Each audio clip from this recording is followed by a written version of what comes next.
مرحبا بكم اليوم معنا مع الدجاج لامبرغيني دجاج أيام سيماني. الدجاج الغريب اللي سبحان الله العظيم من أعظم دجاج وطيور الزينة اللي شفت أنا بعدا في حياتي واللي سمعت عليها، مع الثمن ديالو اللي باهظ اللي وصل حتى ل10,000 دولار و20,000، مع العلم أنه كاين منه في المغرب سلالة واش من الأصلية نيت كتوصل لديك 2500 3000 درهم على ما سمعت. عنده واحد الجينات صبغية كحلة هي اللي كتكاثر في الذات ديالو، كاينة في طيور أخرى علاه تيبقى اللون ديالو كحل والذات ديالو كاملة كلشي فيه كحل سبحان الله العظيم.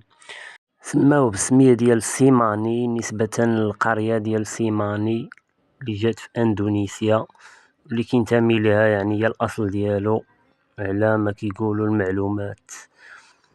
البيضة ديالو كتراوح تقريبا حتى لديك 16 دولار، مع العلم أن الأغلبية متيبغيوش يبيعوه، تيبغيو يفقسوا الريوسهم، يعني دجاج كتكون تا هو تيكون ساوي الثمن، شي حاجة اللي مبهرة ما شاء الله لله في خلقه شؤون سبحان الله العظيم.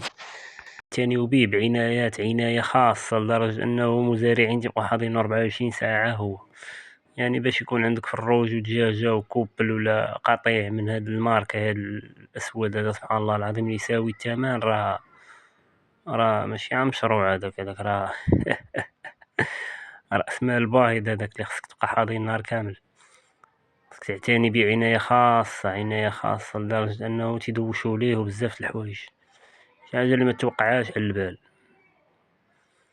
سمعت به بزاف المرات وتا درت عليه هاد البحث هذا الخفيف الظريف.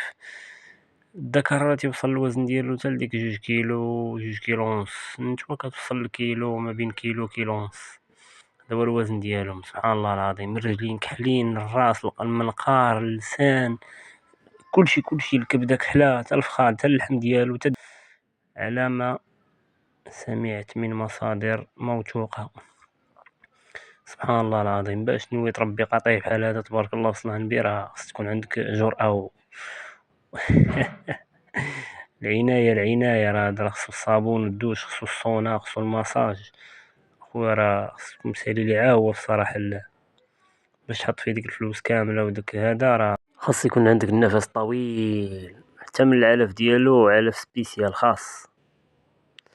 ايوا اللي عنده بحال هاد السلالة الله يعاونو بها والله يسخر الجميع.